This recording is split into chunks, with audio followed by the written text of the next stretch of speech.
أعوذ بالله من الشيطان الرجيم بسم الله الرحمن الرحيم সুপ্রিয় সুধীবৃন্দ, আসসালামু আলাইকুম ওয়া রাহমাতুল্লাহি ওয়া বারাকাতুহু। আজ আমি এমন একটি ওজিফার কথা বলবো যেই ওজিফাটি করলে বিশ্বনবী হযরত মুহাম্মদ সাল্লাল্লাহু আলাইহি ওয়াসাল্লাম কসম করে বলেছেন আপনার সম্পদ বৃদ্ধি পাবে।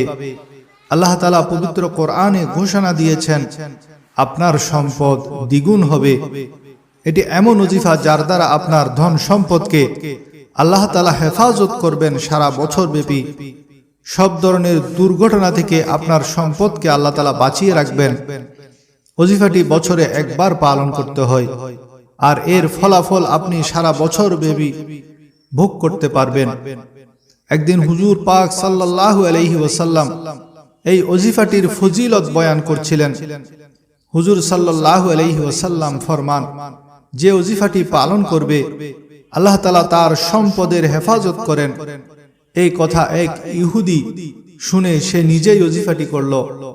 অন্যান্য ইহুদিরা তাকে প্রশ্ন করল, তুমি কি মুসলমান হয়ে গেছো? সে জবাব দিল, আমি মুসলমান হইনি, বরং আজ মুহাম্মদ বলেছেন যে এই ওজিফাটি করে আল্লাহ তার মাল হেফাজত করেন।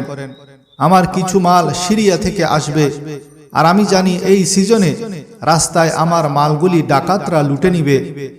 যদি লুটে নেয় তখন আমি মুহাম্মদকে বলবো, হে মুহাম্মদ, আপনার কথা শুনে আমি এই ওজিফাটি করেছি, কিন্তু আমার মাল লুট হয়ে গেছে। এখন আপনি যা লুট হয়ে গেছে তার ফেরত দেন। এই কথা বলে আমি মুহাম্মদকে অপদস্থ করব। নাউজুবিল্লাহ।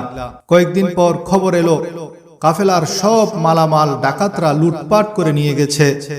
তখন সেই ইহুদি মুহাম্মদের কাছে খোলা তরবারি নিয়ে ছুটতে লাগলো। এমন সময় একজন ডাক দিল, হে ইহুদি, সকলের মাল লুট হয়েছে, কিন্তু তোমার মাল লুট হয়নি। ইহুদি শুনে অবাক, কারণ কি? তখন তাকে বলল, তোমার মাল বোঝাই উটটি পায়ে ব্যথা পেয়েছিল, তাই সেটি যখন ডাকাতি হচ্ছিল তখনও সেই স্থানে কাফেলার সাথে পৌঁছেনি। ডাকাতি করে তারা চলে যাওয়ার পর তোমার উট সহি সালামতে সেই রাস্তা দিয়ে চলে আসলো। এই কথা শুনে সেই ইহুদি মুহাম্মদ সাল্লাল্লাহু আলাইহি ওয়াসাল্লামের কাছে গিয়ে তার হাতে ইসলাম কবুল করে নিল। তিরমিজি শরীফের 2325 নং হাদিস আবু কাবশা আমর ইবনে সাদ আনসারী রাদিয়াল্লাহু তাআলা আনহু হতে বর্ণিত, সালাসাতুন উকসিমু আলাইহিন্না ওয়া উহাদ্দিসুকুম হাদিসান ফাহফাজুহু মা নাকাসা মালু আবদিন মিন সাদাকাতিন ওয়ালা যুলিমা আবদুন মাজলামাতান সাবারা আলাইহা ইল্লা জাদাহুল্লাহু ইজ্জান ওয়ালা ফাতাহা আবদুন বাবা মাসআলাতিন ইল্লা ফাতাহাল্লাহু আলাইহি বাবা ফাকরিন। নবী করিম সাল্লাল্লাহু আলাইহি ওয়াসাল্লাম ইরশাদ করেন, আমি তিনটি জিনিসের ব্যাপারে শপথ করছি এবং তোমাদেরকে একটি হাদিস বলছি, তা স্মরণ রাখবে, হেফাজত করবে। নাম্বার 1, কোনো বান্দার মাল সদকা করলে কমে যায় না।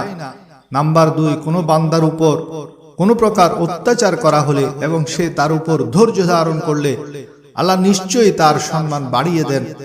আর নাম্বার 3, কোনো বান্দা জানচার দুয়ার উদ্ঘাটন করলে, অর্থাৎ ভিক্ষার হাত বাড়ালে আল্লাহ তার দারিদ্রতার দরজা উদ্ঘাটন করে দেন, তার দারিদ্রতা বাড়িয়ে দেন। রাগিব ইস্পাহানি রহমতুল্লাহ আলাইহি লিখেন, যাকাতের একটি অর্থ হলো পাক করা, পবিত্র করা, আর আরেকটি অর্থ হলো বৃদ্ধি করা। অর্থাৎ যেই লোক যাকাত আদায় করে, সদকা করে, আল্লাহ তাআলা তার মাল ও দৌলত বৃদ্ধি করে দেন। যেমন আল্লাহ তাআলা সূরা রোমের 39 নং আয়াতে ইরশাদ করেন, আউযু বিল্লাহি মিনাশ শাইতানির রাজীম বিসমিল্লাহির রাহমানির রহিম وما آتيتم من ربا ليربو في أموال الناس فلا يربو عند الله وما آتيتم